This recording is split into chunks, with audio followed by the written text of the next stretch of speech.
Buonasera e buon lunedì, bentrovati a Corner. Ci ritroviamo all'indomani di un derby sofferto ma vinto dal Catania per 1-0 su un campo di un Messina che comunque a cui va dato merito di avere dato veramente tutto e lottato sino alla fine. Come sempre parleremo di Catania e non solo del derby di ieri, cominceremo a proiettarci anche sulla prossima partita e parleremo anche di altro questa sera. Lo faremo con...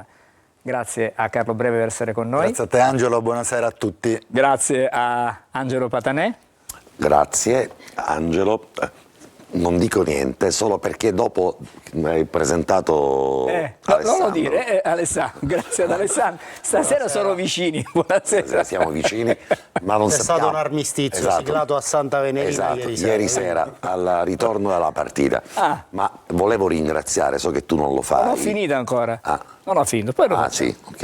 Non ho finito. Andiamo da Giulia, buonasera Giulia. Buonasera Angelo, buonasera a tutti voi telespettatori. Io vi ricordo che aspetto i vostri messaggi WhatsApp al numero 342 771 2855. Adesso puoi continuare a dire quello che la nota bella. Non abbiamo finito, fermi tutti. Buonasera ai cugini.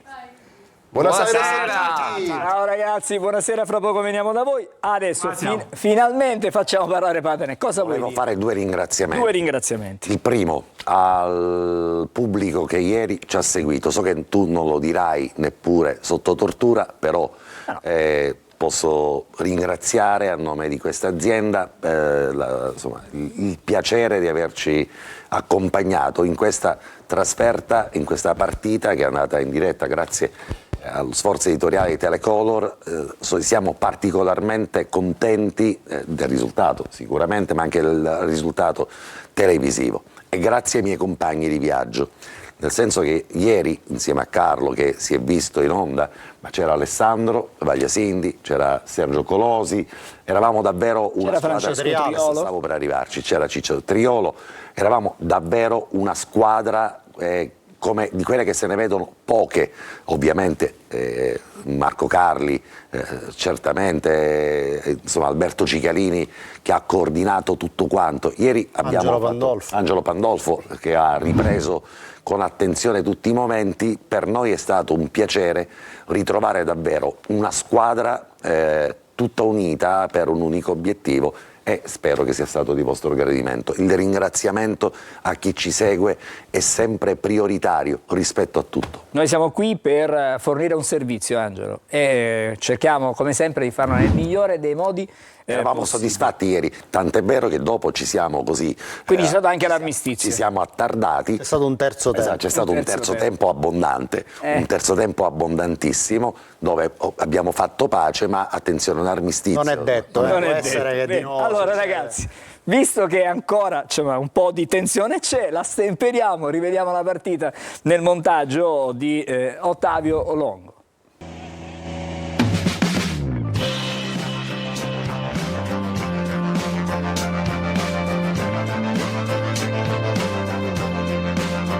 I derby non si giocano, si vincono, e oggi il Messina e il Catania lo vogliono vincere.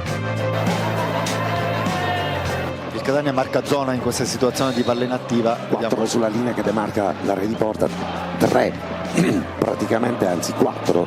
C'è un castello di 4 sulla pallone che spiove, linea, allontanato con qualche difetto, e poi il pallone che dalla limite dell'area di rigore viene... Erano 4 i difensori sulla prima linea e 3 sulla seconda, con 2 giocatori che andavano a coprire la prima parte dell'area di rigore. È stato Garofalo.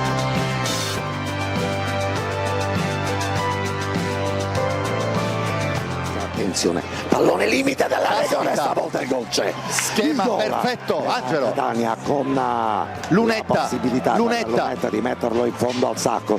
Uno schema chiamato, evidentemente tutti schema perfetto. Lo spiovente all'interno dell'area di rigore, il gol del Catania che arriva al minuto 16° di questo primo tempo. Abbiamo detto che formazione rossazzurra poteva probabilmente osare di più, possibilità per Anastasio, e poi arriva Lunetta e la mette in fondo al sacco.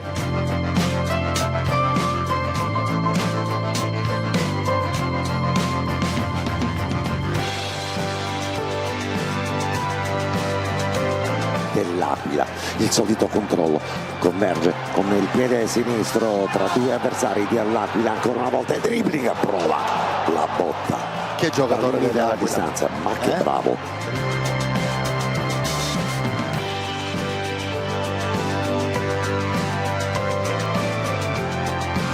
Partita bene la Messina in questi secondi 45 minuti, limite dell'area di rigore, la giocata e la traversa incredibile di Tordini. Che legnata, che gran tiro.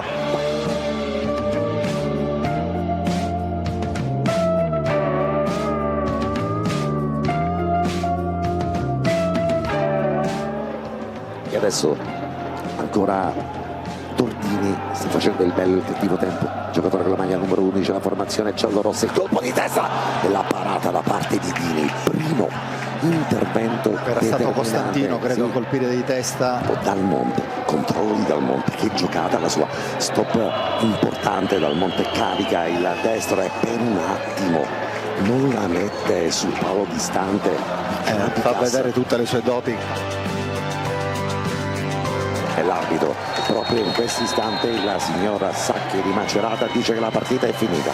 L'ha vinta il Catania in virtù del gol realizzato al 17° minuto nel corso del primo tempo da Lunetta. Ritorna alla vittoria la formazione rossazzurra, il sesto risultato utile consecutivo, vince ma con l'onore delle armi il Messina, una traversa per la formazione peloritana, una partita che però è una vittoria, secondo me il Catania ha meritato. Nel segno della continuità.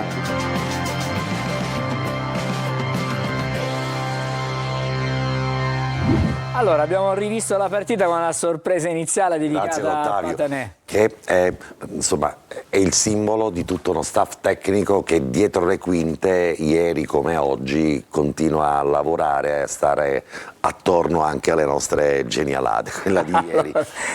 Vedi qual è il fatto? Ieri c'era il terreno di gioco, eravamo andati a fare un briefing con Carlo, con Angelo Pandolfo e con Marco Cardi, proprio sul rettangolo di gioco c'era anche Alessandro, c'era un corti che era davvero tenuto benissimo, quel manto erboso, e lì c'era il giardiniere che stava attraversando, dico facciamolo insieme, magari chissà, porta bene. E così fu. Portato bene. Così fu. Vorrei andare da Carlo per ricominciare a fare un esame di questa partita. Era la partita che secondo te il Catania doveva fare ieri, quella che abbiamo visto? Diciamo che il Catania ha approcciato benissimo questa partita e nel primo tempo mi è molto piaciuto per personalità, per ardore agonistico e anche perché ci ha messo del rischio, soprattutto a cominciare le azioni da dietro, quasi sempre con costruzione dal basso, senza paura di andare a perdere palla. Con Lunetta schierato da riferimento offensivo, che era il più in palla dei tre attaccanti, lì ha veramente spaccato la partita, è passato meritatamente in vantaggio con quell'angolo dei tre mancini che l'hanno veramente architettata benissimo, complice anche una disattenzione colossale del Messina che non ha messo nessun uomo a protezione del limite dell'area e quindi ha sfruttato questa situazione con grande bravura. La squadra di Toscano sta lavorando bene sui piazzati e si vedono i risultati, ha gestito bene il primo tempo. Secondo tempo, dopo i cambi di Banchieri, 20 minuti il Catania ha perso smalto, ha perso coraggio, si è intimorito soprattutto perché è messo un po' alle corde dal Messina che con Cordini, Tordini e Vicario ha messo in ambass la difesa del Catania, soprattutto ha sofferto Tordini che entrava spesso dentro al campo, ha sfiorato un bellissimo gol con un grandissimo tiro dai 18-20 metri e anche Vicario ha messo un po' in difficoltà Anastasio. Lì azzeccati secondo me i cambi perché hanno dato veramente di nuovo smalto al Catania. Dal Monte e l'ingresso di Dal Monte e De Paoli ha ridato smalto al Catania. Bravissimo De Paoli quando subentra, è un giocatore che quando subentra riesce subito a entrare bene in partita, legare il gioco e fare sempre le cose giuste al momento giusto. Mi ricordo dell'assist per Jimenez a una manciata di minuti alla fine, fatto con i tempi perfetti, sfrutta il 2 contro 1, mette sta palla per Jimenez che poteva rifare un po' il gol della domenica precedente. Catania in pieno controllo negli ultimi 25 minuti avrebbe meritato secondo me di raddoppiare, però alla fine se il Messina avesse pareggiato nei primi 20 minuti non avrebbe rubato nulla. Bella partita, si torna a casa con 3 punti preziosissimi. Allora, prima della sosta abbiamo 3 minuti. 90 secondi e 90 secondi, ce la facciamo a dire e poi dopo continuiamo, attenzione. Sì. Io vado su dati numerici, perché quella di Messina è la 6ª partita utile del Catania e per trovare una serie così consistente di partite utili dobbiamo tornare indietro. Diciamo l'ultimo precedente risale alla stagione del fallimento, quando sul campo la formazione di Francesco Baldini riuscì a mettere insieme 7 risultati utili consecutivi. Gli score più importanti dell'ultimo ciclo del Catania in Serie C sono della gestione Lucarelli, stagione 17-18 con 8 risultati utili consecutivi, e poi ci sono delle serie da 7, sempre con Lucarelli quando subentrò a Camplone, con Rigoli in panchina, e poi delle serie da 6 partite. Il Catania quest'anno non era mai riuscito a mettere insieme 6 risultati, quindi questo è un segnale che denota finalmente un equilibrio d'organico che Toscano sta sfruttando, mettendo di volta in volta protagonisti anche diversi tra loro. E questo dato si sposa con una classifica delle ultime 6 giornate, quindi da quando il Catania ha iniziato questa serie utile a Monopoli. Nelle ultime 6 giornate la squadra ha fatto più punti è l'Avellino, 15, poi Cerignola e Crotone 13, Catania 12, quindi Catania che ha avuto un ritmo da alta classifica in queste 6 giornate e ha una sola distanza dal Crotone che sarà il prossimo avversario di domenica, quindi il ragionamento è volto anche a evidenziare che la partita di domenica secondo me riveste una valenza cruciale per capire la proiezione fino a dove può portare da qui alla fine della stagione regolare. Sentiamo Patanè, guardate, 1 minuto e mezzo anche per Posso dire una cosa invece, stavolta parlo del Messina. Abbiamo parlato finora del Catania, devo fare i complimenti a Banchieri, devo fare i complimenti ad una squadra. Qualcuno dice che il tuo ti somiglia moltissimo. Possibilmente, sì. No, ma non per questo, ma perché ieri siamo rimasti stupiti di come una squadra possa oggi essere ultima in classifica, una squadra che ha dato una buona espressione di gioco, un grande senso comunque del gruppo, e mi sembra che questo sia un altro degli elementi più importanti. E anche sotto il profilo tecnico, forse a questa squadra manca il realizzatore, quello che probabilmente la mette dentro, ma sul piano del gioco è una squadra che non merita assolutamente l'ultima posizione in classifica. Abbiamo visto sul campo non sarebbe ultima, perché con tutte le penalizzazioni che ha accumulato certamente sarebbe in piena zona play-out con possibilità di salvarsi meglio. Io penso che una squadra con un pizzico, diciamo, anche di società in più, questa squadra, e con qualche ritocco importante già nel calciomercato di gennaio, avrebbe potuto sicuramente bastava giocare... non cedere a Natriello, che è stato sacrificato sull'altare dell'emergenza finanziaria. Natriello era stato molto molto positivo nel gioco d'andata. Allora, sono le 21, Patanè, fra poco torniamo, ricominciamo anche dai messaggi, ci fermiamo. Guarda Patanè, guarda cosa... Gemelli diversi.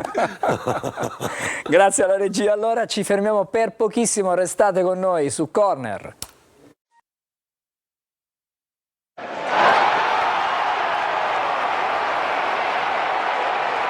Bene, torniamo di nuovo in studio, ricominciamo intanto da un paio di messaggi. Facciamo così, andiamo da Giulia, un po' di messaggi. Giulia. Scrivono: buonasera a tutti, ho visto una bella partita ed un bel derby. Certo il Messina è un po' sfortunato, ma gli auguriamo che si salvi. Noi dobbiamo pensare di arrivare al 4° posto. Forza Catania sempre, Gaetano da Mascalucia. Vincenzo invece scrive: buonasera a tutto lo staff di Telecolor, un grazie sincero per la visione e la telecronaca della partita. Sono sicuro che ai playoff vedremo la migliore squadra al completo. Buonasera in studio e al popolo rosso-azzurro. Il derby è una partita a sé, grande vittoria e speriamo in altre ancora. Classifica corta avanti, così con un bel filotto per arrivare a un buon posto nei playoff. Marco Scillichenti. Grande prestazione, continuiamo così che c'è ancora speranza, giustamente scrivono. Buonasera a tutti, avanti così, ma c'è la possibilità che anche il Messina potrebbe essere esclusa? Perché se così fosse la classifica verrebbe rimodulata ancora. Da No. Mike Catania. No, la risposta è no. No. Quindi Ok. tranciante, non può essere esclusa per un profilo di regolamento vero e proprio e quindi esclude il regolamento che a questo punto del campionato il Messina, senza andare ad addentrarci. È un problema, diciamo, che sono tempi tecnici della giustizia, della giustizia sportiva, ha Non può bisogno ormai il di un Messina iter Il particolare. campionato lo conclude. Finalmente un po' di serenità. Ora tocca a noi tifosi ritornare domenica tutti allo stadio con sciarpe e bandiere e tifare tutti Forza Catania, che facciamo anche playoff. Buonasera. Condivido. Come, scusami? Condivido questo messaggio. Anche io, effettivamente. Buonasera, i 3 punti fanno molto comodo, però mi sembra che si sia rischiato un po'. Bisogna essere più cinici sotto porta. Le partite vanno chiuse prima, Giuseppe 54. Dimenticano che da 4 giornate non c'è un certo Roberto Inglese che, voglio dire, in situazioni del Lì genere davanti fa la è una differenza. sentenza. Francesca da Palermo scrive: non so perché quando il Catania vince dà fastidio a molti, ma la squadra si sta riprendendo alla grande. Forza Catania, siamo tutti con te. Scusami Alessandro, ma perché Roberto Inglese non ha una prognosi?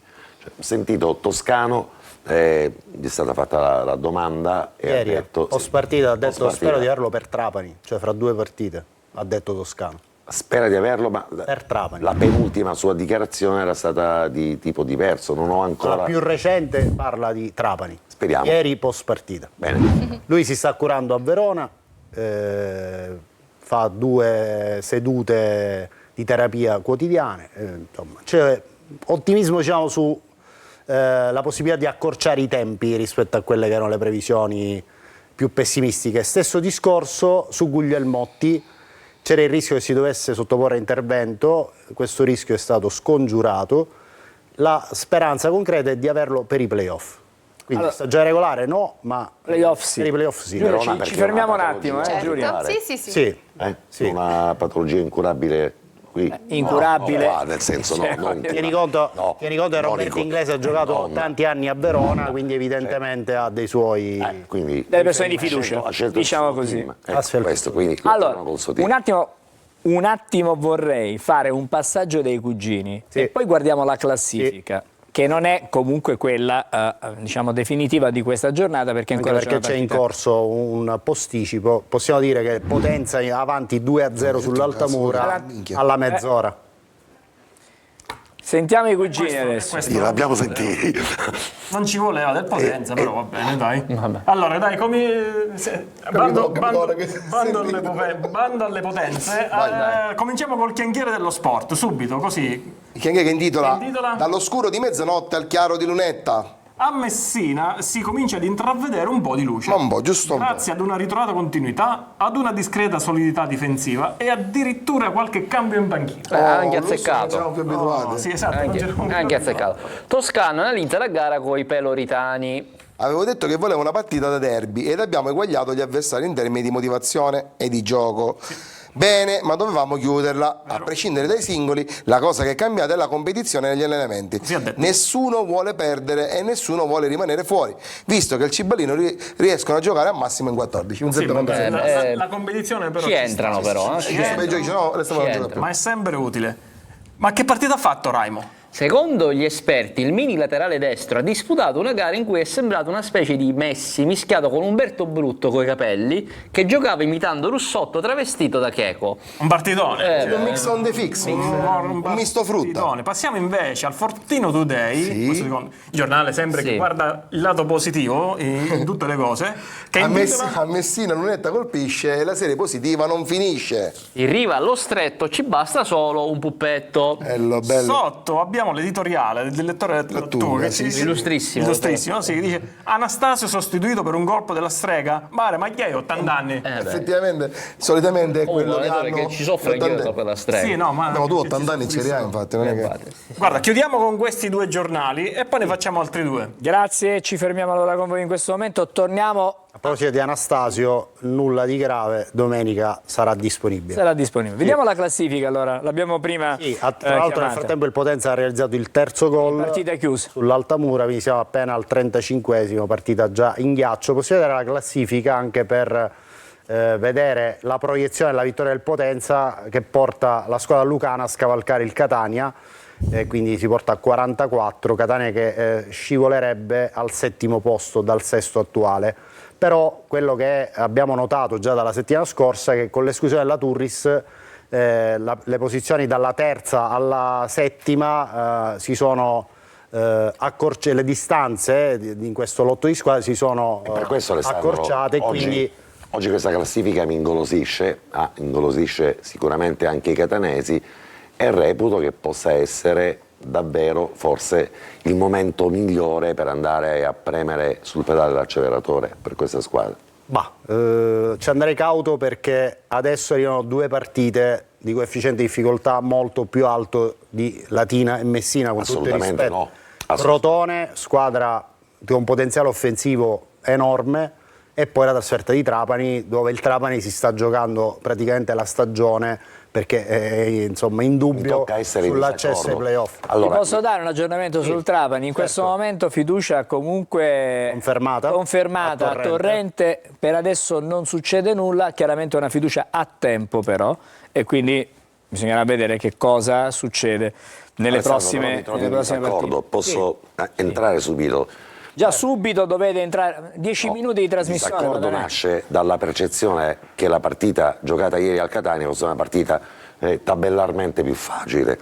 Reputo che invece la partita di ieri era quella con il coefficiente di difficoltà delle 3 più alte, coefficiente di difficoltà nell'ottica della circostanza che il Messina era la squadra che non aveva più nulla da perdere, aveva tutto da guadagnare, era davanti a 4.000, 5.000 tifosi che hanno correttamente trovato anche 6.500. Anche 6.500. Io, insomma, è uno stadio talmente grande. Ci è arrivato il dato. Allora, 6.500 tifosi del Messina che erano lì ovviamente a tifare Messina, quindi la situazione ambientale particolarmente impegnativa, con una squadra che ha delle buone trame di gioco.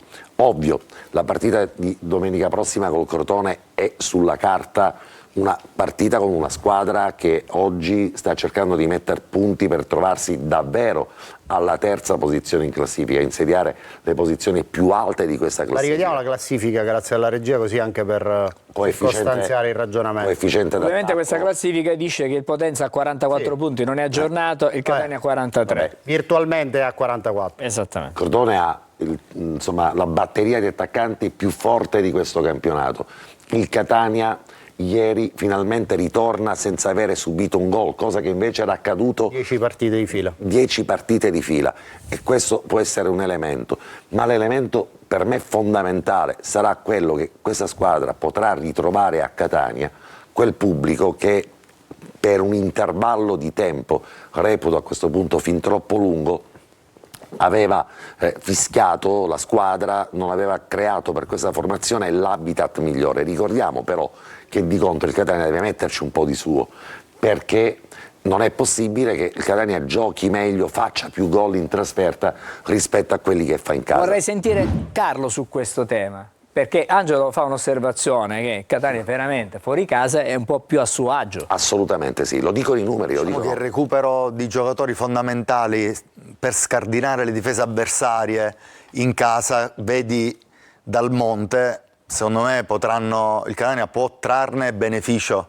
perché sono giocatori che bravissimi nell'1 contro 1, e anche Dal Monte stoppa, senza ombra di dubbio. Dal Monte ieri mi ha veramente impressionato in positivo, ed ancora sicuramente non è al meglio della condizione, avrà bisogno di giocare e mettere minutaggio, ma è un giocatore che salta l'uomo con una facilità impressionante, calcia, è un ambidestro, destro e sinistro, diventa la batteria dell'attaccante del Catania, diventa importante. Il rientro suo di Stoppa, Jimenez che sta giocando costantemente in quel ruolo lì davanti. Toscano avrà l'imbarazzo della scelta, più Lunetta, l'imbarazzo della scelta, e queste sono veramente delle manne per l'allenatore. Carlo, finalmente direi.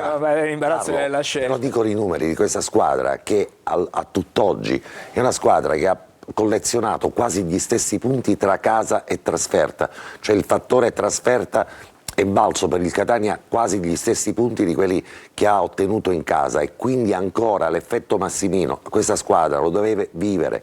Probabilmente quando entrerà in coraggio questo a proposito di coraggio, Angelo, sì, volevo dire, nella prima parte del secondo tempo il Catania ha smesso di avere coraggio. Per 20 minuti non ha più giocato la palla da dietro, non è una cosa rara, non ha più questa, costruito, e ha iniziato a mettere lunga sta palla da Dini verso Montalto, che non ne aveva più, non riusciva, e rimbalzava sempre sta palla, e aveva sempre il Messina nella metà campo del Catania. Quando hanno ripreso ad avere coraggio e a costruire da dietro, il Catania ha grande qualità, e quindi deve avere la personalità di andare a giocare la palla. Busetta diceva anche nella casa del diavolo, contro il diavolo, dobbiamo giocare palla a terra sempre. Ultima nota prima della pubblicità, Carlo, così ne parlerai sicuramente dopo. Il Catania deve davvero far tornare ad innamorare il proprio pubblico. Ma io penso che domenica ritroverà la passione, l'entusiasmo e il calore dello stadio Massimino, Carlo, vicino. È una squadra che segna praticamente il doppio fuori casa rispetto a quello che segna in casa. Tornare al gol e tornare a fare magari uno o più gol in casa può essere davvero la medicina giusta. Una pillola: girone d'andata alla stessa giornata a 19 punti sul campo, girone di ritorno alla stessa giornata a 19 punti sul campo. Quindi in linea. Quinto posto girone d'andata a quella giornata, quinto posto a questa giornata girone di ritorno, salvo che ovviamente okay. Ci fermiamo un attimo, torniamo fra pochissimo.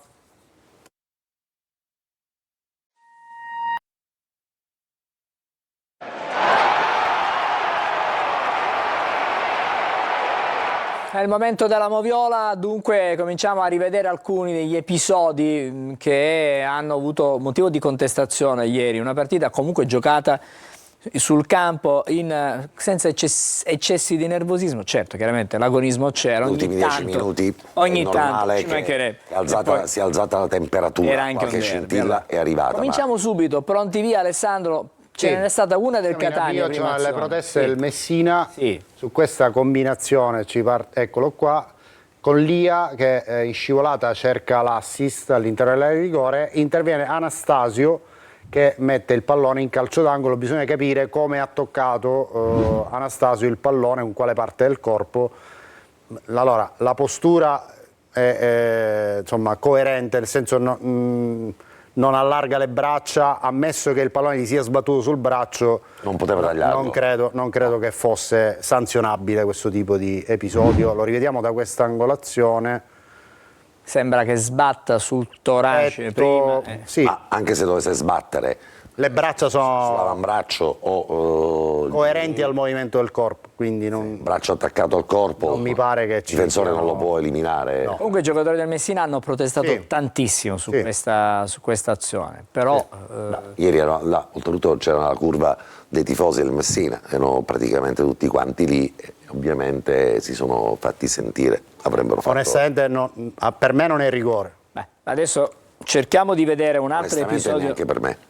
Lo avrei vedere meglio, si vede. Serviva un'immagine da dietro porta. Adesso guardate quest'altra azione che abbiamo messo, diciamo al secondo minuto c'è questo cross all'interno dell'area del Messina, il tiro di Raimo, e qui c'è l'intervento del difensore del Messina che è Gelli, e bisogna capire se ha toccato il pallone col braccio o con un'altra parte del corpo. Qui l'immagine è molto, diciamo, molto confusa, però nell'immagine larga che stiamo vedendo adesso, guardate, eccola qui. Qui Raimo in versione Lautaro, Angelo? Sì. L'ha presa col braccio e mi sa di sì. Cioè, l'impressione che si ha da queste riprese, abbiamo cercato di ottimizzare al massimo. Infatti i giocatori del Catania protestano. Mi sa di sì. Stesso criterio utilizzato per il calcio di rigore di prima. Qui il movimento del braccio assolutamente non è congruo, distaccato dal corpo, non è congruo, si allarga, però devo essere sincero, a quella velocità l'arbitro... guarda dov'è l'arbitro. Sì, però è piazzato perfettamente. Avrà anche ritenuto... Se la rimettiamo all'inizio, l'immagine larga ci dà e ci restituisce praticamente... Difende come... proprio il volto alzando il braccio. Qui mi sembra abbastanza, diciamo, chiaro che il movimento del braccio sia forse a copertura, a protezione anche del volto, ci mancherebbe altro. Sì, però lasciamolo scorrere per vederlo dalle varie angolazioni. Non è fisiologico il movimento del braccio che arriva lì, non perché voglio dire Catania o Messina, ormai la partita aumenta è finita. il volume del corpo, questa è lì invece non c'è nessun aumento. La valutazione che deve fare l'arbitro. Però lì arriva... questa è l'immagine secondo me dove siete meglio. Non lo so, forse l'arbitro ha voluto compensare l'idea di avere fatto un errore prima. Secondo me sì. E ha fatto quest'altra... Allora ne ha fatti due. Ne ha fatti due. Bene. Però questa è un'ipotesi, attenzione. Però tra i due mi sembra che questo sia più sospetto di Raimo. Facciamo un plauso al ragazzo, ha fatto vedere una grandissima partita, tra i migliori in campo. Sì. Adesso rivediamo qualche settimana per i playoff arriverà il VAR o la VAR, ma io preferisco al maschile, questione così ormai. Ci sono due correnti di pensiero, ce n'è una ultima che dice il VAR. Esatto, io l'ho sempre ritenuto così, poi ci sono arbitri transgender che ormai arbitrano in campi internazionali, il VAR o la VAR cambia poco. Prima del prossimo episodio, però, scusami. Tra qualche settimana avremo il VAR, ma dal prossimo campionato è quasi certo che arriverà questo soft VAR, questo easy VAR, questo light VAR, questo VAR a chiamata che poi bisognerà comprendere bene perché avranno due slot le varie panchine, i vari allenatori. Ma se poi dallo slot l'arbitro dovesse cambiare idea, si azzera quindi la chiamata e ritorni nuovamente a due. Cioè se l'arbitro si convince della bontà della chiamata, ti ritornano due slot. Bisognerà capire se sarà uno strumento che potrà essere utilizzato spontaneamente dal direttore di gara, cioè indipendentemente dalla chiamata. Caso dubbio di oggi. Abbiamo parlato di due calci di rigore per cui da una parte e dall'altra hanno protestato le due squadre. Sicuramente avrebbe chiamato il VAR il tecnico del Messina. Però Angelo, da questa azione non abbiamo l'immagine a dietro porta, perché c'era anche la telecamera dietro porta, non è stata fornita. Per quello che noi abbiamo potuto vedere abbiamo preso queste immagini, non c'è neanche la telecamera stretta, c'era quella larga e noi su quella ci siamo basati. Quindi anche il VAR deve avere gli strumenti per poter valutare in maniera... E ieri sera di telecamere 8 ce n'erano parecchie, c'erano quelle a 16 metri e a proposito di quelle a 16 metri andiamo a vedere l'approssimazione che ci fa vedere come Raimo effettivamente prima di addentrarci nella terzo episodio di Moviola che riguarda ancora una volta Raimo. A proposito di Raimo e a proposito di quello che abbiamo detto prima su Guglielmotti, il Catania aveva fatto una valutazione se ricorrere al mercato degli svincolati e prendere un altro esterno a destra per fare la coppia con Raimo. Questa valutazione è venuta meno sia perché l'infortunio di Guglielmotti non è così grave come si temeva all'inizio e sia perché all'occorrenza può essere adattato in quella zona del campo Giulio Frisenna, che quindi può diventare jolly e andare eventualmente a dare manforte in quella zona del campo. Strano che non abbia giocato ieri, non gli ha fatto giocare neanche un minuto, una partita che Giulio avrebbe sicuramente avuto il piacere, quantomeno nella parte finale, di poter tre sorprese secondo me ieri. Gega, stop in panchina e appunto Quaini o Frisenna, però Quaini, voglio dire, a Latina si era ben comportato, quindi non è tanto una sorpresa. Però Gega e stop in panchina sì. Avevo in mente di chiudere questo segmento di trasmissione al terzo episodio concludendo la Moviola addirittura nelle mie diciamo buone intenzioni. Facciamo la terza, dai che è meglio, vediamolo qui. È il gol annullato a Raimo. Sì, C'è questa azione avviata da Jimenez, Lunetta, Raimo, fuori gioco tutta la vita. Sì, chiamata si vede benissimo dalla 16 metri. Non c'è dubbio. E quindi, insomma, qui possiamo andare avanti con il prossimo episodio, così vediamo il gol di Lunetta con il prossimo... Sì, anche perché già Carlo ha fatto perfettamente la fotografia di questo schema, eccolo qua. Qui Jimenez sorprende, secondo me, la difesa del Messina, che magari si aspettava il cross di Jimenez, invece c'è questo scambio con Anastasio e il terzo mancino, Lunetta, che chiude questa azione con una copertura a dir poco rivedibile da parte del Messina, proprio come atteggiamento difensivo. Carlo. Sì, trovo veramente fuori luogo che non abbiano messo un uomo, è la base nei calci d'angolo contro, mettere un uomo a protezione della lunetta, vedi, dell'area di rigore, quindi era assolutamente vuota. Sì. Allora, visto che ci siamo, abbiamo ancora qualche momento, vediamo anche il prossimo episodio, che è la traversa del Messina. Di Tordini. Sì. Siamo nella fase, diciamo, di maggior pressione del Messina e questa conclusione molto potente che si abbassa all'ultimo. Dini comunque ci ha provato, ma non so se fosse stato nello specchio come sarebbe finita. Non so se ho avuto la percezione. Nello specchio, nel senso sotto la traversa. Che l'avesse sfiorata, ma proprio di quel tanto, la percezione, avrei voluto chiederlo a Dini, perché proprio sulla traiettoria del pallone. Rivediamo. Rimane... Beh, secondo me no. Credo di no. Secondo me. Credo di no, perché la palla va direttamente sulla traversa. Dici perché il Messina non merita di trovarsi in quella posizione anche con i punti di penalizzazione riconsegnati. È una squadra che potrebbe giocare. Aveva avuto un Dell'Aquila nel primo tempo veramente irrefrenabile, poi ha avuto un problema al flessore e Banchieri l'ho dovuto cambiare, ma Dell'Aquila veramente forte, veramente forte. Anche i subentrati. Scuola Torino. Sì, e tornerà probabilmente lì alla fine di questo prestito a Messina. Ma, da seguire Dell'Aquila, tutti quanti da casa ci scrivono perché il Catania non fa un pensierino su Dell'Aquila. Certo, in questo campionato non può fare. E non è neanche di proprietà del Messina, comunque. Del Torino. Allora, ragazzi, andiamo da Giulia, perché abbiamo un appuntamento importante. Abbiamo l'appuntamento con il nostro fantastico caffè, quindi ci vediamo tra poco. Il tempo di una pausa caffè, torniamo subito da voi.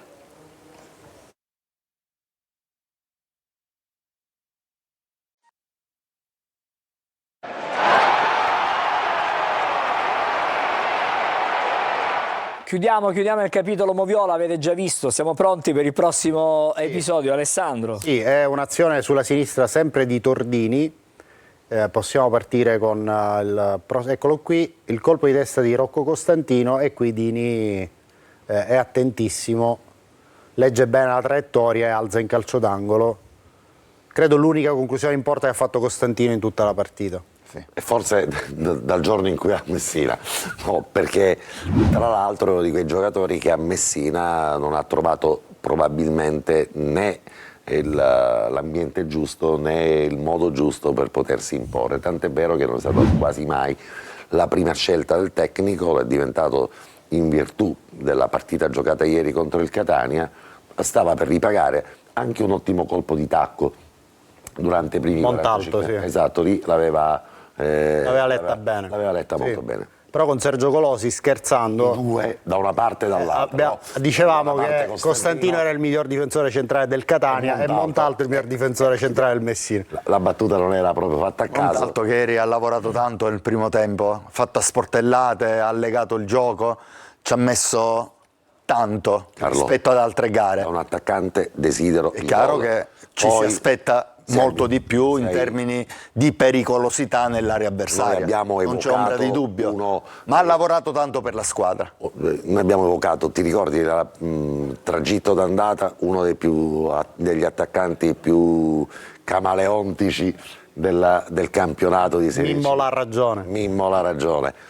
Ora, di un attaccante che magari nel Castroville, chi ha buoni ricordi, voglio dire, di un attaccante mi aspetto che comunque insieme al contributo a tutte le azioni di una squadra faccia anche gol. Da una parte e dall'altra i due riferimenti ex Catania e attuale Catania non nonostante il gol realizzato, e speriamo che si sblocchi, questo sblocco in realtà in una partita giocata da titolare con un gol realizzato ancora non l'ho visto, troppo poco, un colpo di tacco nell'arco. È un dato oggettivo, è un dato oggettivo. Fine. Chiaramente i gol mancano, i gol di Montalto mancano. Vediamo l'ultima. L'ho visto in ripresa ieri. Assolutamente sì. L'ultima azione della Moviola. Sì, è l'occasione di Caleb Jimenez, c'è questa ripartenza. L'abbiamo presa lunga, Sì, con il pallone che arriva a sinistra e poi l'inserimento di De Paoli centralmente, che aspetta il movimento a rimorchio di Jimenez, gliela dà con i tempi giusti. Perfetto. Poi qui Jimenez secondo me è stanco, sì. Non è brillante come era stata a Latina, e Krapikas in qualche modo riesce a deviare e a vanificare questa occasione che avrebbe messo il sigillo alla partita. Eravamo all'80°, sarebbe stato il 2-0. Ma poi c'è stata sofferenza chiaramente negli ultimi minuti, perché può succedere qualsiasi cosa, una deviazione, un calcio di rigore, e vanifichi praticamente una prestazione. 20 minuti di De Paoli, sì, sicuramente più significativi degli altri giocati da Montalto dall'inizio della partita. Se fosse stato al contrario, Angelo, era peggio. Perché Montalto a partita in corso magari non incide, quindi fa bene Toscano a far partire Montalto dall'inizio, perché fa la guerra, va a sportellate, e De Paoli è bravissimo a subentrare. L'allenatore si fa questi conti. Peccato che De Paoli sono dei giocatori che a partita in corso non riescono ad incidere. Non ha avuto il coraggio di concludere De Paoli qualche azione prima rispetto a quella che abbiamo raccontato e commentato. Data dal Monte, grande altruismo. Un po' incartati, un po'. Magari non ce l'ha per caratteri, lui lo dicono anche non è un grande finalizzatore. Lo dicono anche i numeri di De Paoli. Però bravissimo, bravissimo a legare il gioco, a trovare la scelta sempre esatta, bravo tecnicamente, la partita della settimana delizioso dal punto di scorsa, vista tecnico. Già si era visto nella partita precedente, anche contro la... Giusto, Angelo, che era l'altra Latina. Giocatori Latina, preziosi, esatto, per un allenatore. Sì. A partita in corso, ripeto, non è semplice cambiare la gara. Lui è uno che si fa trovare sempre pronto. Aspettiamo inglese tutti quanti. Sentiamo allora qualche messaggio adesso da casa. Andiamo da Giulia. Scrivono: prima tutti a criticare Toscano, ora nessuno lo elogia che siamo ai playoff nonostante tutte le vicissitudini negative che abbiamo avuto. Vincere il derby è stato importante per continuare la striscia positiva, ma soprattutto per aver visto che il gruppo si sta ricompattando in vista di un playoff vincente. Giuseppe 54. Perché la società non ha mandato la squadra, visto il buon esito precedente in ritiro? Si chiede Licio. Buonasera a tutto lo studio. Mancano 6 partite e ci sono ancora a disposizione 18... Il Catania 5. Scrivono qua. Quindi 15 sono 6 punti. turni, sono 6 turni, Sì. 5 partite. A disposizione 18 punti. Io credo che alla fine della regular season il Catania sarà al 4º posto. Poi c'è una domanda che invece è ricorrente ed è proprio questa. Comunque si chiedono come mai non c'è, ecco qui, l'ho trovato, non invitati i calciatori del Catania, allenatore e via così. Non è vero che non li invitiamo. Ecco, esatto, non è vero che li invitiamo. Fino a questa mattina lo abbiamo fatto, anzi fino a ieri sera lo abbiamo fatto, lo facciamo ogni settimana. Il Catania in questo momento non ritiene opportuno mandare dei giocatori Ok, sì, in era una questa domanda trasmissione ricorrente. e immagino anche nelle altre trasmissioni in più sportive. messaggi. Quindi la motivazione è questa, sì. E quindi siamo qui e registriamo questa volontà della dirigenza. Ormai andiamo in onda comunque. Siamo andati in onda per 40 anni, Patanè. Ricordo, ma questo non è il caso, attenzione, non voglio fare analogie. Ricordo un boicottaggio nei confronti di Corner durato 2 anni e mezzo circa, con Pietro Monaco, che ovviamente saluto, che non li mandava a noi, cioè non che non li mandavano dappertutto, li mandava ovunque, ma non da noi. Ma tu l'avevi fatto arrabbiare. L'avevamo fatto arrabbiare tutti quanti. Devo dire che sono stati gli anni, Gagliano li ricorda perfettamente perché ovviamente era sempre nella nostra squadra del team ristrettissimo, abbiamo fatto gli ascolti migliori. Mi ricordo Michele che era il direttore e pensava che adesso che facciamo senza giocatori, eppure quei 2 anni sono diventati la bandiera di una trasmissione libera e che proprio per questo motivo ha avuto il premio degli ascolti sicuramente tra i più alti, poi ovviamente la situazione. Facciamo un'analogia, il Catania sta facendo benissimo da quando non c'è inglese. Caro mio. Perché succedono di queste sinergie, ci si ricompatta, ognuno dà qualcosina in più per sopperire all'assenza Carlo, di un fuoriclasse. Il Catania vinse a Torino contro la Juventus nel momento peggiore praticamente della sua storia, diciamo, calcistica in Serie A, quando a un certo punto praticamente la disperazione, quell'anno il Catania, il giorno di ritorno, fu una delle squadre che fece più punti in assoluto. Catania di Sinisa. Esattamente. Ancora qualche messaggio? Perché sono molti. Buonasera a tutti, ieri abbiamo sostituito 2 attaccanti con 2 attaccanti, ero emozionato. Buona serata da Michele. Prima non ne aveva attaccanti, il problema è questo. Toscano ha dovuto far giocare titolare Corallo, con tutto il rispetto, in casa col Foggia, perché non aveva proprio nessuna alternativa. Ai cugini, perché questa è simpatica, proprio, Sì. era proprio simpatica. Quando giocheremo davanti con Stoppa, Jimenez e Inglese non ci fermeranno più, ne faremo sempre uno di più. Marvin from Mascalucia. Carlo Stoppa perché in panchina? Perché ha puntato su Lunetta, quindi ha voluto mettere un giocatore un po' più difensivo, tutto faccia a sinistra come Anastasio, che tutto sommato se l'è cavata all'inizio con Dell'Aquila. Se avesse messo Stoppa, doveva rinunciare ad Anastasio, mettere Lunetta in quella posizione, poteva avere qualche problema. Invece il raddoppio Anastasio-Gega è andato molto bene alla fine su Dell'Aquila, e Lunetta in quella posizione è stato il migliore dei tre. Il migliore tra Lunetta e Jimenez è stato Lunetta nel primo tempo. Un punto di riferimento costante, ogni accelerazione metteva in grossa difficoltà i difensori del Messina. Non lo prendono mai Lunetta quando parte. Sì. Allora, gli ultimi due. Fabio Giuffrida scrive: insomma, c'è poco da discutere. Domenica con il Crotone sa vincere o di pizzu o di chiatto. Giustamente. Con la squadra al completo, diciamo la nostra, ai playoff. Forza Catania, Santo Curva Nord. Andiamoci cauti, un passettino alla volta. Non può essere che prima era una squadra da oratorio e ora andiamo ai playoff per vincerli. Calma, un passettino alla volta. Scusami Alessandro, non è coerente con quelle che sono state finora le cose che abbiamo detto.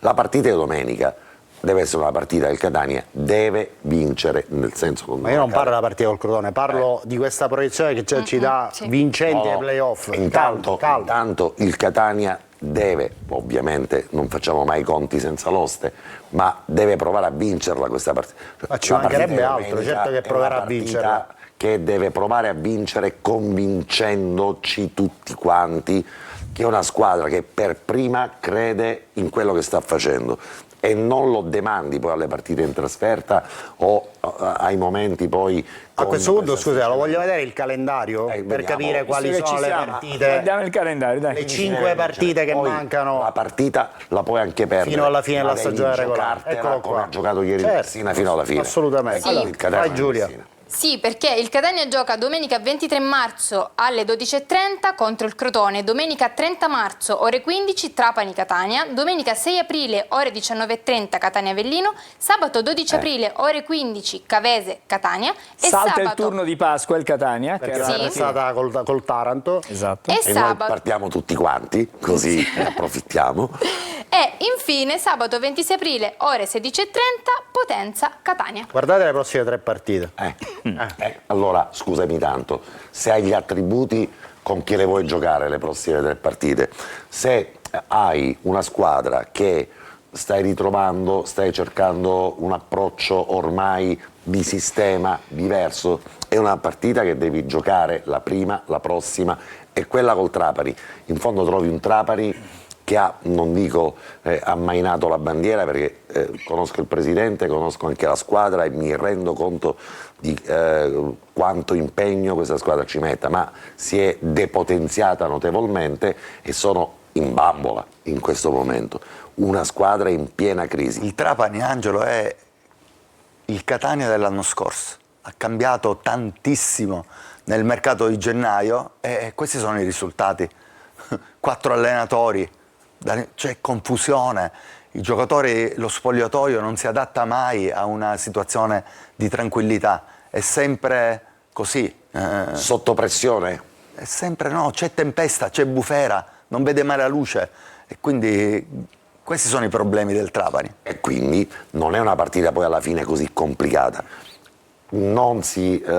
Mi fa paura, no, il Trapani è poco, mi fa paura il Crotone. Non ha bisogno però in questo momento è una squadra in grande condizione, in fiducia, ha fatto un percorso importante, un allenatore che la fa giocare bene e come diceva bene Alessandro, batteria di attaccanti pazzesca, grandissimo livello. L'unica stupidaggine che modo di giocare molto spregiudicato. Il Catania potrebbe approfittare di un atteggiamento molto spregiudicato del Crotone che gioca con 2 centravanti, perché 4, Gomez 4-2-4. e Murano sono 2 centravanti. Gomez gioca un po' più dietro, Tubinello subentra e a destra ricordiamoci Da Silva che ci ha ammazzato all'andata lo ricordo.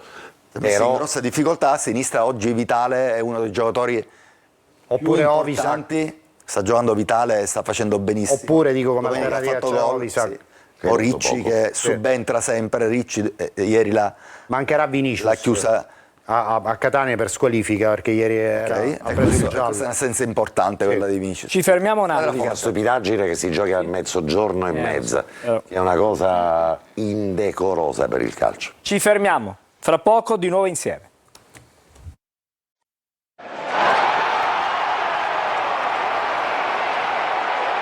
Allora, siamo di nuovo insieme. Torniamo dai cugini, così completiamo la rassegna stampa. Perché dopo Alessandro ti parla del direttore generale. Ah, del direttore generale del Catania, allora sì. Il suo Cruccio. direttore. Esatto, non vediamo l'ora. La mia gruccia. Eh? La mia gruccia. Una gruccia, sì, un appendino. Esatto. Allora, cominciamo col resto del librino. Che intitola? Se vinciamo il derby, però così non c'è quasi piacere, va. Il Catania torna a vincere il derby con la D minuscola contro una squadra che è povera Sicilia, ormai è quasi fallita. Quasi. Cioè, Il campionato lo finisce. Sì, il campionato lo finisce, abbiamo visto. Iniziativa per gli abbonati. Però ci spiace che una siciliana... Vista Sicilia non si mangi, po'. Sì.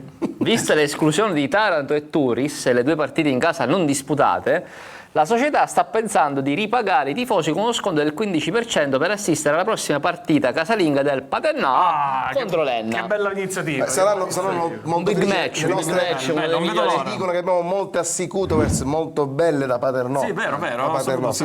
Assolutamente. Strano, ma vero. Ve lo confermo. Io quando ho ricevuto questo messaggio ho detto è impossibile che vi guardiate i cugini. Patenè, quando ti convincerai che noi abbiamo sex appeal sarà troppo tardi. Più pill. Molto più pill che sex. Però vabbè, lasciamo perdere. Paternò allora la prossima per il turno in cui riposiamo andiamo tutti quanti a vedere quella partita. Esatto. Ci sta, sì, soprattutto se la società farà questa bella iniziativa di nuovo di vedere la partita del Paternò. Ma nel frattempo il resto del librino. il regalo un taccuino interattivo, un tacchino interattivo dove prendere appunti al fine di non ripetere gli errori degli anni precedenti. Oh, la chiosa, il direttore Pittero. Vediamo. Non può tagliare uno schema del genere. Bello, Bellissimo. grandissimo schema, bello, vero. Passiamo al solito. Passiamo al soddisfatto quotidiano che è quotidiano. E che è quotidiano? Esatto, che intitola? Nesima, è tutto pronto. Pronti al via i lavori di raccolta. Eh sì, in settimana inizieranno i lavori per la raccolta delle verdure adicenti al campo. Si vedono già spuntare belli mazzi di oliceti, di senapi, di tardi, di cacoccioli e di segale che una volta cucchiuti sapranno sicuramente Troppo belle. Troppo Belle. belle. Poi casa Sizza. Troppo belli, dice troppo belle belli. sono. Posso dire una cosa prosinesima? Ma ci mancherebbe. Come fosse a casa tua. Oggi il Catania, primavera, la squadra allenata Marco Biaggianti, battendo la Lucchese, annesima, si è qualificata per il playoff, quindi importante risultato. C'ho i complimenti anche ovviamente a Marco Biaggianti. Quindi già qualcuno ha raggiunto l'obiettivo. Ma non solo, Alessandro è andato a guardarla. Alessandro è andato a guardare la partita, difatti sotto mi ha portato una bella busta di caulicelli appena raccolti. Così. Ho ingannato la testa. Allora, ragazzi, torniamo tra poco da voi, perché vedo ancora aspettiamo. Con i mazzi. abbiamo i commenti sul web da vedere, da sentire. Sì. Alessandro, cosa ci volevi dire del direttore generale? C'è stato un incontro giovedì a Milano tra l'amministratore delegato Grella e Alessandro Zarbano. L'incontro è stato positivo, ci sono insomma le precondizioni affinché questo possa andare avanti. aveva già in calendario Grella di incontrare un altro profilo e lo farà domani, però a differenza di Zarbano, che in questo momento è svincolato, cioè non ha un contratto che lo lega ad alcun club, il candidato che Grella incontrerà domani invece attualmente è tesserato per una squadra di Serie A. Però ecco, le mie sensazioni mi portano a dire che la scelta ricadrà su Zarbano anche per la possibilità di averlo subito e impostare il lavoro già da adesso per la prossima stagione. E mi auguro, Alessandro, che il primo compito... Perdonami, ci sarà comunque già fissato un altro incontro con Zarbano la prossima settimana. L'idea è quella eventualmente di annunciarlo all'inizio di aprile. Se Catania dovesse chiudere questa trattativa con Zarbano, chi che sia, primo segnale in agenda che dovrà dare a se stesso e alla dirigenza del Catania e anche alla gente di Catania è andare ad individuare dei campi di allenamento che potranno accompagnare proprio nella prossima stagione il Catania, quantomeno nei primi 3-4 mesi di campionato, perché altrimenti ricadremmo ancora una volta nello stesso errore di quest'anno. È una società che sta dimezzando gli errori della scorsa stagione, rimane questo.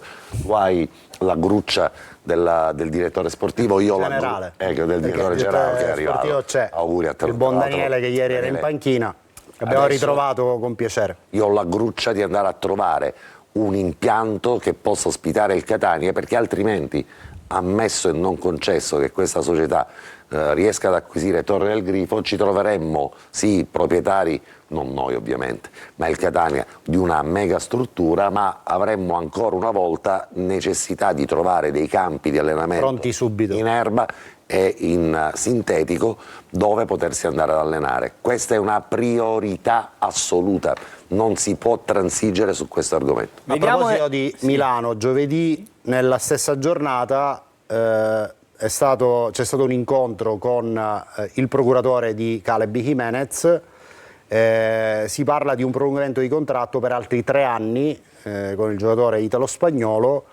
Le parti si sono aggiornate, ma comunque tira aria positiva in questo senso. Volevo dire che adesso facciamo le pagelle, così chiudiamo il capitolo partita Messina, poi così possiamo concentrarci anche sul prossimo avversario. Andiamo dalla nostra Giulia. Esattamente, adesso andiamo a vedere insieme chi è stato il migliore della partita disputata ieri. Io già lo so, adesso lo vedrete anche voi. Esatto, è Gabriel Lunetta con voto 7. E Vagliasindi ci scrive: polpacci esplosivi che lo rendono spesso incontrollabile a campo aperto. Al secondo giro di lancette è il regista offensivo della trama che libera il tiro a colpo sicuro Raimo. Non soddisfatto della versione assist man, sceglie la mattonella giusta per siglare il gol vittoria al culmine di uno schema ben preparato. Sacrificato dopo l'ora di gioco per sfruttare le ripartenze di Dal Monte. E questo è stato il migliore. Adesso invece andiamo a vedere insieme le pagelle per quanto riguarda il campetto di tutta appunto la squadra. Ed è proprio partiamo dall'allenatore toscano con voto 6,5. 6,5 anche per Dini, 7 per Ierardi, 6,5 per Di Gennaro, 6 Gega, 6,5 Raimo, De Rose 6, Quaini 7, Anastasio 6,5, 6,5 anche per Jimenez, 7 Lunetta, Dal Monte 6,5 che prende il suo posto, Montalto 5,5 e 6 per De Paoli che lo sostituisce. E queste sono state le pagelle. Vuoi dire qualcosa? Piccolo disaccordo, ma è soltanto una questione di quindi stasera frazioni. non spostiamo le sedie, le postazioni? No. Soltanto di frazioni. Sul 6,5 a Toscano a volte abbiamo dato anche 5, 4,5 al tecnico del Catania, proprio per queste intuizioni tattiche merita il 7, perché se non... Sai cosa è il neo che così scorgo nella gestione della partita? C'è stato un momento della partita dove, secondo me, ma solo secondo me, De Rose andava sostituito, perché era calato parecchio. Avrebbe potuto mettere o Frisenna o Di Tacchio per restituire un po' di intensità in mezzo al campo, solo questo. Questo è stato un discrimine, però tutto il resto della partita è stata quella che aveva in un certo qual senso immaginato Toscano. È inutile nascondersi dietro un dito, è evidente che è un allenatore che quando ha a disposizione i giocatori della rosa può anche stupirci, perché la scelta di mettere Gega dal primo minuto, abbiamo dato un 6, ma il ragazzo comunque si è ben comportato, ricordiamo che da quelle parti viaggiavano alla velocità della luce e ha fatto il suo senza, dignitosamente, senza grandi sbavature. Ha giocato perché Allegretto aveva avuto la febbre nelle 24 ore precedenti la partita. Poi quel mezzo in più invece che dato a Jimenez, probabilmente, se non è di peso da una scelta tecnica, quello di utilizzare Jimenez non solo come riferimento più avanzato, ma come da supporto a centrocampo, perché questo è il dubbio che mi è venuto guardando la partita e confrontando i vari Jimenez che ho visto dall'inizio di questo campionato.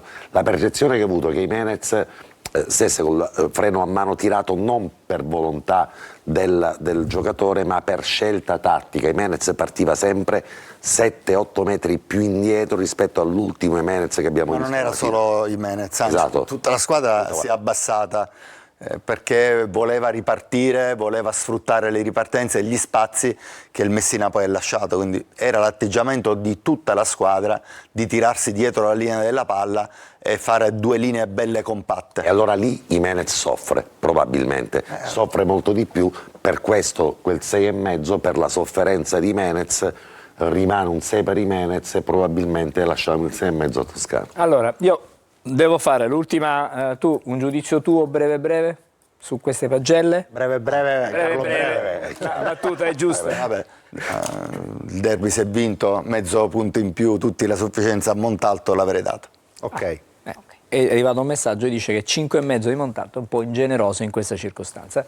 Quindi sei, diciamo, in linea con cosa stanno scrivendo da casa i nostri amici telespettatori. Ci fermiamo dopo, Alessandro, sempre per seguire cosa scrivono da casa. Qualche notizia su Torre del Grifo, cerchiamo di capire cosa sta succedendo. L'abbiamo data la settimana scorsa, non ci possono essere aggiornamenti perché c'è già fissata l'asta il 17 aprile, da qui a quella data non può succedere niente.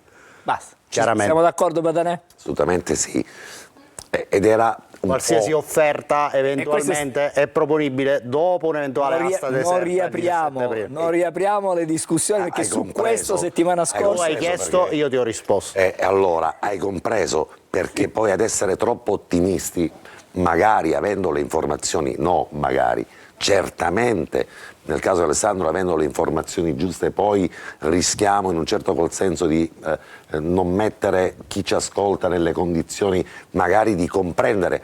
Ma l'ha preso qualcuno? La delicatezza. L'ha preso qualcuno? Assolutamente. A Pellicara non gli interessa più? No. Ecco, ma a marzo, chi vivrà vedrà. Ma noi a marzo non vedremo le chiavi di Torre del Grifo. Allora, vi dico di andare ad allenarsi, non ora ci fermiamo. Chiudiamo dicendo che a quest'asta che potrebbe andare deserta, ma quest'asta potrebbe non andare deserta con delle offerte che potrebbero non essere soltanto quella del gruppo D. C'è una cordata tra Angelo Micale e Angelo Gagliano che hanno praticamente deciso di tagliare con la buona uscita. Ci dobbiamo fermare. Secondo me all'asta non partecipa nessuno. È possibile. Subito dopo l'eventuale asta deserta arriverà l'offerta che doveva essere formulata a marzo. Ci fermiamo. Badanè, continuate, voi continuate, tutte e due continuate, noi facciamo pubblicità. Allora continuate a discutere. Facciamo pubblicità. Può arrivare dopo. Okay. Pubblicità.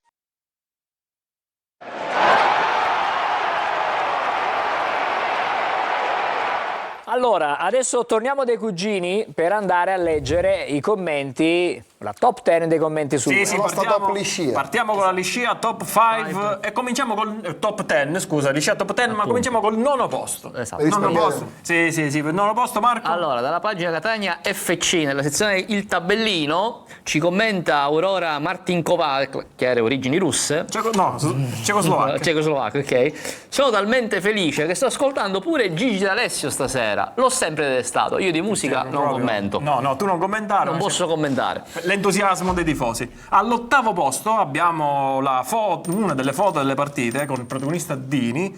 E Domenico Tudisco ci scrive la smorfia della foto, ci scrive 57 portiere che para. Esatto. Da giocare anche, volendo, per chi vuole. Al settimo posto, sempre dalla carrellata delle fotografie degli allenamenti sulla pagina Catania FC, Michele Magri commenta lo sguardo sbalordito di chi in settimana vede un sacco di gente allenarsi e in partita poi ci sono i soliti 4 gatti. In questo caso l'abbiamo aggiornato. Esatto, questa settimana l'abbiamo smentito. Questa volta È stato smentito. Tant'è che al sesto posto. Al sesto posto, sempre alla pagina Catania FC, abbiamo i convocati e Dario Siracusa ci commenta: 48 doni, ce ne volesse una carettata. In effetti, ce ne vorrebbe. Vorremmo capire anche chi fosse Doni, però ok. È un ragazzo della primavera della primavera. che oggi ha giocato la partita di cui parlavo prima contro la Lucchese. Ok. Quindi un ragazzo di Biaggiano. È un Sicuro difensore. non Cristiano. No, non è Cristiano. Non è Doni. Cristiano. Al quinto posto, sempre per durante la carrellata di foto della partita col Messina, c'è questa foto del direttore con Grella e Salvo Gagliardotto ci scrive: Grella, non ci fumare a taglio. Come si fa? Aspettiamolo, dai. Bisogna fumare. Meglio non fumare, sì, esatto. Al quarto posto, dalla pagina sempre Catania FC, la formazione rossa-azzurra per Messina Catania. Commenta, dopo giustamente questo subs, Nicola Gagliano che... È il cugino. il cugino di Angelo, sì. Ma ci basteranno le sedie per tutte queste riserve? Giustamente non lo sappiamo perché Siamo abituati. non abbiamo mai avuto tutte Sì, queste. saranno portate qualche sera, apri e A chiudi. casa, sicuro. Da casa, esatto. Al terzo posto, invece, sempre dalla pagina Catania FC, abbiamo dei calciatori che giocano tra macchine. Tra macchine, esatto, Sì. c'è questo spot. E commenta Manuel Tropea: vedremo come vado a scioppiare. Vedremo. Gli fa eco a Aurora Martin Covaco, una doppietta, Una quindi, doppietta, sì, esatto. sì. Dietro non si vedeva, ma c'era un'ambulanza. È possibile. Non si E sa conclude Michele Campisi scrivendo: occhio che si infortunano appena munge una frizione. Diciamo che già è tanto che non mancano i macchine. Esatto, l'andazzo è quello, esatto. Al secondo posto, nonostante c'è una foto col numero 3, abbiamo Lunetta. Ci spiega il motivo della smorfia di questa fotografia, ce lo dice la realtà Michele Magri. Perché sono Lunetta e Geca che fanno questo gesto del 3 e Michele Magri ci spiega: se non fossimo Padoffi avremmo potuto farne altri 3. Questo è il vero significato della foto. In effetti è vero. E concludiamo al primo posto. Al primo posto. Sempre dalla pagina Catania FC, sempre dopo l'allenamento al Cibalino, vediamo Grella con Faggiano e Andrea Torisi ci dice Antonio, scusate, Torisi, ma che ho detto? No, Andrea, Già ci avvissano un naso a Grella, direttore numero 1. Grande direttore, e noi siamo veramente contenti. Visto che mancano le trasmissioni, io vorrei dire perché no? Qualche domanda patente? Sì, no. Grazie ragazzi, grazie davvero, grazie. Allora, torniamo, possiamo vedere il prossimo avversario che non abbiamo visto, dai. Sì, andiamo con la scheda del Crotone. Sì, andiamo a vedere appunto il rendimento del prossimo avversario che è proprio il Crotone. Adesso arriva la scheda tecnica. Allenato del da prossimo Longo, avversario. che aveva fatto molto bene a Picerno nelle ultime stagioni. Esatto. È partito malissimo a Crotone quest'anno, poi ha trovato la quadra. Ed è proprio appunto come abbiamo detto il Crotone con 28 partite giocate, 13 vittorie, 8 pareggi, 8 sconfitte, 54 gol fatti e 41 Miglior gol attacco subiti. del campionato, 54 gol. Nel girone di andata il Crotone ha vinto appunto contro il Catania per un risultato di 3-2. Vediamo anche il rendimento esterno, sono 14 le partite giocate con 5 vittorie, 5 pareggi, 4 sconfitte, 27 gol fatti e 20 invece gol subiti. I migliori marcatori risultano essere Tumminello con 16 gol, Gomez con 10 gol, 9 gol Ovisac, 5 Silva e 4 Murano. E questo appunto è il prossimo avversario che dovrà... Un crash test importante, Carlo. Uno stress Per gli test, attaccanti facciamo uno stress test, dai. Importanti, rafforzati da Murano che lui ha avuto a Picerno, è un giocatore sprecato per la categoria, poteva fare sicuramente una carriera diversa. Aveva fatto male a Foggia nella prima parte di questa stagione, poi a Crotone Si è rilanciato lui a Picerno, veniva da anni bui, a Picerno ha fatto benissimo l'anno scorso, era partito male a Foggia e probabilmente Longo sa dove toccare le corde e si è portato uno dei centravanti più completi della categoria. Figurati che Gomez ci gioca dietro e che Tumminello, che è il capocannoniere, subentra, quindi batteria di attaccanti importanti. Punti deboli? Diciamo, secondo me l'atteggiamento un po' troppo offensivo e quindi possono lasciare degli spazi in mezzo al campo. Le transizioni passive. Bisogna vedere come il Catania deciderà di andarli ad affrontare, perché di solito con le squadre schierate 4-2-3-1 il Catania ha favorito un po', ha lasciato un po' il palleggio nelle mani della squadra avversaria. Vedremo con che atteggiamento approccerà la gara. Però oggi è Toscano. pericoloso farlo domenica contro questa squadra, lo reputo un gradino più pericoloso proprio per la batteria di attaccanti, soprattutto attaccanti che segnano tanti gol, e lì mi sembra magari la gente domenica vorrà vedere un Catania che giochi per vincere questa partita. La giocherà sicuramente per vincere. Non pensi troppo Bisogna alla vedere questione di tattica. l'approccio dal punto di vista proprio di contrapposizione al sistema di gioco avversario. Vedremo come sceglierà Toscano di schierarsi. Un'idea. Vediamo, perché abbiamo 10 Sì, secondi, sì, Alessandro. Cosa ne pensi in vista di questa partita di una soluzione con Complicato. Lunetta prima punta e 2 trequartisti, stoppa Jimenez o stoppa Dal Monte o Jimenez Dal Monte? Cioè senza un centrante in ruolo. C'è Montalto, andrà a fare la guerra con i 2 difensori centrali. Non credo cambi Toscano, non ci aspettiamo secondo me rivoluzioni. Domenica credo, a parte Allegretto che potrà sostituire Gega, Penso proprio di sì. credo che gli altri saranno copia e incolla. E Di Tacchio al posto di De Rose? Dal primo minuto? Non credo, potrebbe essere un azzardo. Quaini tutta la vita ancora, ha fatto una grandissima d'accordo. partita. Sono d'accordo. Hanno fatto bene entrambi. Allora. Non credo si privi dell'esperienza di De Rose domenica. Ci fermiamo qui, grazie Giulia, non abbiamo più tempo. Abbiamo un messaggio? Sì, no, volevo solamente salutare questa ragazzina di 12 anni che è Sì? un'abbonata della Curva Sud e ci scrive che va tutte le domeniche allo stadio con suo padre e ci chiede se possiamo salutarla. Certo che ti salutiamo tutti, ti mandiamo un bacio. Si e chiama una la buona ragazzina? serata. Nicole. Grazie, Ciao grazie, Nicole. Nicole. Ciao a tutti, Buona una buona proposito. serata. Ne approfitto per Nicole. Domenica è una partita importante. Non dobbiamo fare gli appelli ai tifosi, perché il vero tifoso verrà a vedere questa partita. L'hanno fatto già i tifosi scrivendo dei messaggi. Dico soltanto Sì. che è giusto magari contestare nei momenti in cui una squadra va contestata, ma contestare una squadra per prendersela con la società o con chi che sia, in questo momento probabilmente è anacronistico e forse anche dannoso. Dobbiamo star lì a guardare quello che accade, ad applaudire se del caso, a fischiare o a contestare quando finisce la partita, ma questo è un momento così delicato, perché poi se noi rinunciamo in partenza a sognare, Telecolor non andrà più a fare manco una partita, invece noi crediamo nel sogno di poter lottare, non di vincere, ma lottare fino in fondo e fino alla fine. Stanno per sfumare. Grazie a Carlo Breve. Grazie, Angelo. Grazie ad Alessandro Vagliasini. Grazie ad Angelo Patanè. Grazie a Giulia. Grazie a voi. tutti I cugini, mi fate salutare. Buonasera ragazzi. Buonasera. Alla fine Vagliasini l'ha detto quello che volevo chiedere. Esatto, ci vediamo allora lunedì prossimo con Corner, domenica a mezzogiorno con Diretta Stadio, ricordate che venerdì c'è preview con Marco Carli, è tutto, grazie, fra poco c'è la partita, la differita, risentirete